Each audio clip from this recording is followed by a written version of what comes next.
नमस्कार मित्रों, मेरा ध्यान चैनल में आपका स्वागत है। श्री कृष्ण भगवान के अनमोल विचार चलिए शुरू करते हैं। भगवान श्री कृष्ण के विचार। इस संसार में कुछ भी स्थायी नहीं है। संतुष्ट मन इस विश्व का सबसे बड़ा धन है।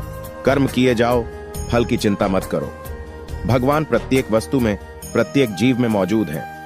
आत्मा अमर है, इसीलिए मरने की चिंता मत करो। आत्मा का अंतिम लक्ष्य परमात्मा में मिल जाना होता है। इंसान नहीं, उसका मन किसी का दोस्त या दुश्मन होता है। बड़प्पन वह गुण है जो पद से नहीं, संस्कारों से प्राप्त होता है। व्यक्ति या जीव का कर्म ही उसके भाग्य का निर्माण करता है। वर्तमान परिस्थिति में जो तुम्हारा कर्तव्य है वही तुम्हारा धर्म है। मन बहुत चंचल है जो इंसान के दिल में उथल पुथल कर देता है। जब वे अपने कार्य में आनंद खोज लेते हैं तब वे पूर्णता प्राप्त करते हैं। प्रबुद्ध व्यक्ति के लिए गंदगी का ढेर, पत्थर और सोना सभी समान है।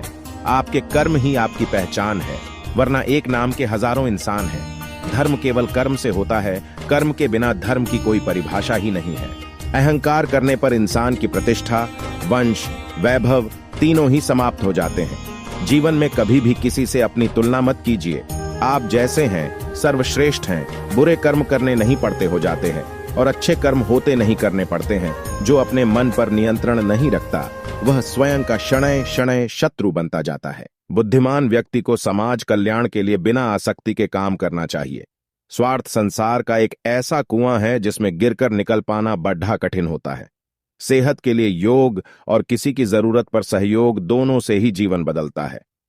आत्मज्ञान की तलवार से काटकर अपने हृदय से अज्ञान के संदेह को अलग कर दो। दुष्ट लोग अगर समझाने मात्र से समझ जाते तो यकीन मानो महाभारत कभी ना होता।